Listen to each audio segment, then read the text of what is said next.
Man, tell you what, it's tough being a cowboy. Some people's, they crazy. They tell me my badge is fake. You don't earn a badge like that for doing nothing. You gotta know something. Know something about surviving in the wild. Hello everyone. This is a short video that's all about helping you see how to identify equivalent expressions involving exponents. You know, they say it's good luck to find a four-leaf clover.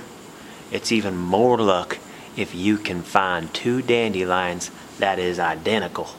You probably don't even know how to tell if two dandelions are identical. Another word for that is equivalent. Means they're the same. They like to disguise them. For my examples, I'm using IXL's topic F.13 and its shortcut VLM in the 8th grade standards if you're looking for it. All right, let's dive in. Here we go. There are two reasons people usually miss these problems. It's usually because they're using shortcuts they don't understand, or they mess up their negative signs. So let's review those. Here we go. In this first problem, one shortcut you don't want to use is trying to take 6 and 4 and guess, do I multiply those? Do I add them? I don't know. Just expand the exponents.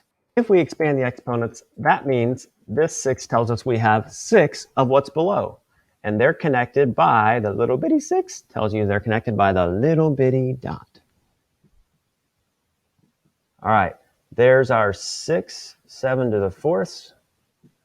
And now we would look at those and imagine those being expanded out. And we'd say, yeah, there's 4 of what's below. There's 4 7s.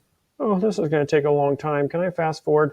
Tell you what, let's not write them all, but let's just imagine this. You're going to have 4 of them, 4 more of them, 4 more of them, 4 of them. There's going to be so many 4s. If you added up all those 4s, aren't you really aren't there 6 of the 4s? You're really just adding 4 6 times. Repeated addition is multiplication. If you can picture it out, there's going to be about 6 times 4 of the 7s. So we've just discovered the pattern. It appears that when you have a little bitty power to a little bitty power, you can multiply those to get your answer. That makes these problems go much faster. But one of the ways my grandpappy taught me was to sniff it. So watch. Oh. Okay, here's the next most common thing people get mixed up with. It's how to handle negatives. To handle negatives, what you want to do is actually remember that they're just telling you how many you have, but they're not where they belong. They belong on the other side of the fraction. They're homesick. They're negative. Okay, so let's move them to the other side of the fraction. You just draw a fraction bar and move those down. You now have 2 of the 7s in the bottom of the fraction. And these 4 7s go to the bottom of the fraction. And now we have a simplified fraction. Ta-da! Okay, to reduce this, we just say, well, these are all where they belong. There's 4 7s. There's 2 more 7s. They're all connected with dots. So that gives us 2 plus 4. That'd be 7 to the 6th. So this is an equivalent fraction. If we glance up here and don't see our answer, that's a sign that there could be a weird way they've written it. So imagine, what other way could you write this? Well, I don't know. They're right where they belong. They're on the bottom of the fraction. They're positive. They're happy where they're at. Why would you move them? Because that's the trick of these problems. They like to just move things around and see if you can recognize them. They like to disguise them. But so if you did move them around, though you don't need to, if you did move them around, let's imagine, what would they look like? If we move these around, hey, we don't belong up here. We'll move, but we are unhappy. We are negative. We do not belong. Okay, so if you moved them, they'd be 6 7s that are at the top of the fraction, and there's our answer right there. Ah, there's a 0. What do I do with a 0? 7 times 0 is 0, right? Here's the deal. Anything to the 0 power is actually uno. Yeah, this whole thing turns into a 1. And if you want to see some videos on that, just go to some of my other videos where we talk about what happens with division of exponents, okay, when we get to negatives. So we have 1 times 7 to the 3rd. That's just 7 to the 3rd, isn't it? Yes, it is. Is there any other fancy way of writing that? I don't know. Let's think about it. Is this one the same thing? I think if we moved ours to the bottom, they'd be 7 to the negative 3.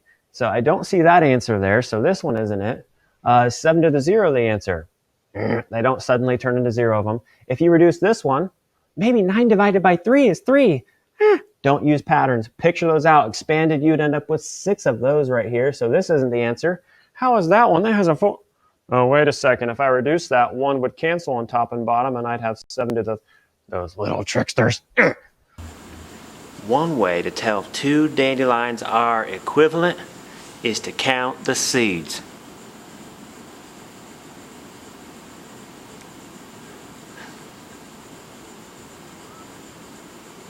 Hey students, on this example, we have a 5 that's on the bottom of the fraction that's unhappy. Let's move him to the top. Okay, now we have 5 to the 6th up there, and this is over 1, but I don't see that answer. Okay, these two, if you add the exponents, we've learned the pattern, we visualized it out, we would actually end up getting 5 to the negative 4. Okay, this one over here, exponent to exponent, we've learned the pattern, we didn't memorize it, we can rediscover it, but we said you multiply those, that would give me 5 to the negative 14.